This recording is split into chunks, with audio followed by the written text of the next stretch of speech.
If you had spoken to me 6 months ago and said to me, all right, there's going to be a war with Iran, uh, do you think that the Iranians will close the Strait of Hormuz? My answer would have been almost certainly not.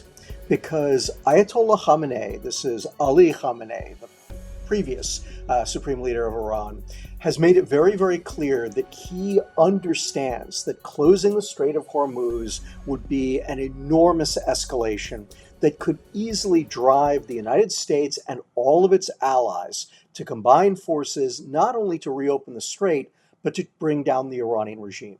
And he's not willing to take that risk, right? And we'd seen this over and over and over again. And of course, we've been collecting information on the Iranians and planning and plotting and strategizing and wargaming. You know, the first war game I ever participated in about the Iranians possibly closing the Strait of Hormuz was back when I was at CIA in 1991. And trust me, the U.S. government has been doing it thousands of times ever since then. And this was very clear. We'd seen it in Iran's behavior. And the problem that we face now is that having gone ahead and tried to overthrow the regime, and let's understand, regardless of what President Trump says, he killed Ayatollah Khamenei, he killed much of the senior leadership. He said that his goal was to bring down the regime, that he was going to be the one who chose the leadership after this. Right? All of this said to the Iranians, this is about regime change, and therefore there is no reason not to close the Strait of Hormuz. And by the way, there is also no reason not to go after all of America's allies all across the Gulf, all across the region. They did all of those things. And what they learned was that far from causing the United States to deliberately bring down the regime, do anything we could to do so, it caused the United States and our allies to back off.